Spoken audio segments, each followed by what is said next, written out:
Hai semua, saya Rada Gulabus dari kelas 11 B1. Di sini saya akan membahas tentang ancaman terhadap integrasi nasional dalam bidang ekonomi, yaitu ancaman internal, di mana saya akan membahas tentang pengangguran. Selamat menyaksikan. Yang pertama, apa sih pengangguran itu? Harus kita ketahui bahwa secara umum pengangguran dapat diartikan adalah seorang yang tidak mempunyai pekerjaan.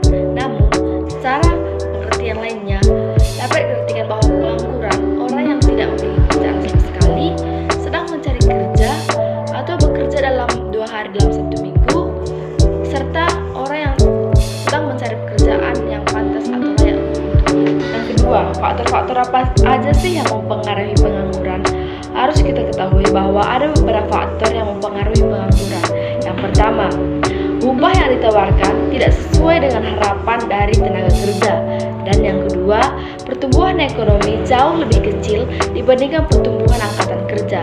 Yang ketiga, kompetensi tenaga kerja tidak memenuhi kriteria lowongan kerja. Dan yang keempat, yaitu terlalu memilih-milih dalam pekerjaan atau gengsi. Berikut videonya.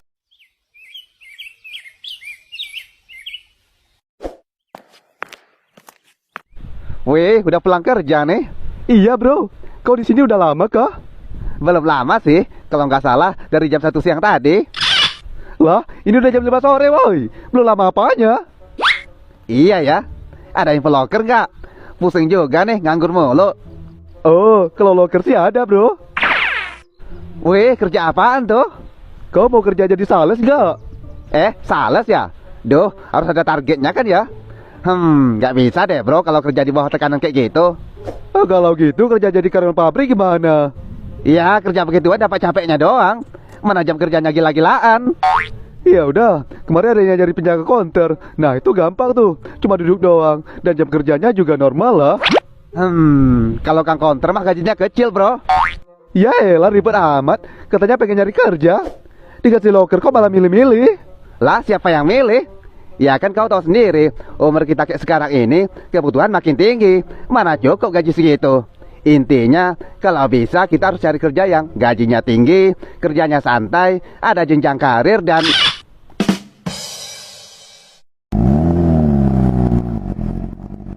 dikasih pencerahan malah pulang. Pantesan dia nggak sukses-sukses. Ketiga, mengapa sih pengangguran sangat berpengaruh di ancaman bidang ekonomi? Harus kita ketahui bahwa pengangguran sangatlah berpengaruh di bidang ekonomi atau ancaman di bidang ekonomi, di mana semakin meningkatnya pengangguran maka dapat menyebabkan yang pertama, menurunnya produktivitas, kedua, menurunnya pendapatan negara dari pajak, ketiga, meningkatnya kriminalitas, keempat, meningkatnya kemiskinan, kelima, menurunnya daya beli masyarakat. Nah, berikut saya ambil contoh kasus pengangguran di Indonesia. Pengangguran di Indonesia jumlahnya mencapai 8,43 juta jiwa. Banyak benar. Per Agustus 2022, BPS RI baru saja merilis data pengangguran di Indonesia yang jumlahnya mencapai 8,43 juta jiwa. Yang mana sejumlah 673,49 ribu pengangguran berasal dari lulusan S1. Kemudian 159,49 ribu pengangguran lainnya lulusan diploma. Sementara sisanya itu lulusan SMK, SMA, SMP, dan SD. Emang ya persoalan pengangguran ini tuh nggak ada habisnya. Ibarat luka udah parah, ini sih harus diamputasi. Kalau enggak, ngeri kan?